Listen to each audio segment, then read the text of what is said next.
Voilà l'histoire de Aïssatou et Omar. Dans les plaines dorées du Fouta, là où le vent porte les murmures des anciens et où le fleuve Sénégal trace des promesses d'éternité, Aïssatou Ba et Omar Thiam s'aimaient d'un amour pur, un amour qui défiait les lois non écrites du monde. Aïssatou était peul, fille d'une lignée noble, élevée dans la rigueur des traditions qui dictaient chaque pas de sa vie. Omar, lui, était un griot, un conteur d'histoires, un chanteur d'épopées, héritier d'un savoir millénaire transmis par la parole.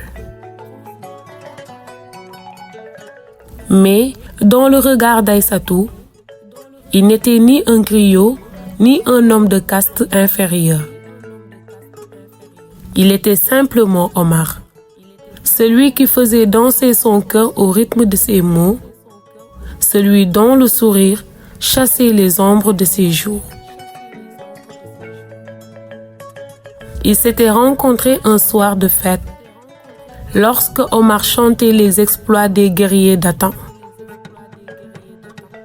Sa voix s'élevait, vibrante et profonde, enveloppant l'ensemble d'une magie ancienne. Et parmi la foule, les yeux d'Aïssatou avaient croisé les siens. Ce fut un instant suspendu, une promesse silencieuse, une certitude née sans parole. Ils se virent en cachette, sous l'ombre des baobabs, là où seuls les oiseaux pouvaient être témoins de leur amour. Omar lui murmurait des poèmes, Aïssatou lui parlait d'un avenir où il serait libre. Mais cette liberté n'existait pas pour eux.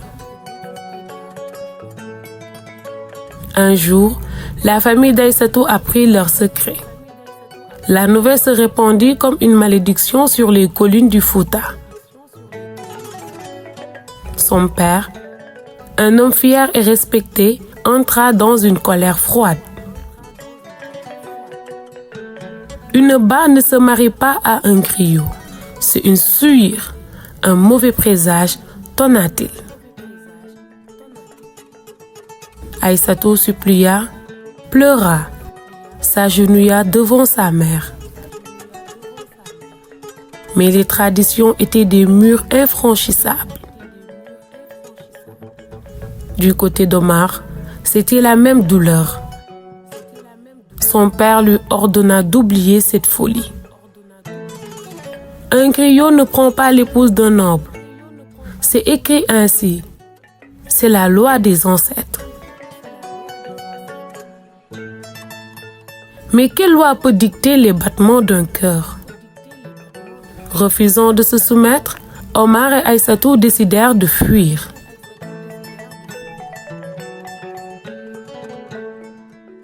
Une nuit sans lune, ils prirent la route vers une autre vie, une autre terre, où leur amour ne serait pas un crime. Ils marchèrent des heures, guidés par l'espoir, le souffle court, mais les mains serrées l'une dans l'autre. Mais avant l'aube, ils furent rattrapés. Les hommes du village étaient là, sévères, implacables. On arracha Aïssatou des bras d'Omar, elle se débattit, hurla son amour, mais ses larmes n'ébranlèrent personne. Omar fut battu, humilié, traîné dans la poussière comme un malfaiteur.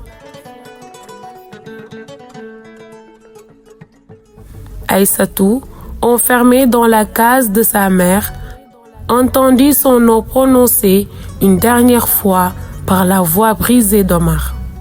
Puis le silence. Le lendemain, Omar avait disparu. On disait qu'il avait été banni, exilé loin des siens. Certains murmuraient qu'il avait traversé le fleuve, qu'il chantait encore l'histoire d'un amour qui lui avait été arraché. Quant à Aïssatou, elle fut donnée en mariage à un homme choisi par sa famille. Son regard s'éteignit, son sourire devint un souvenir.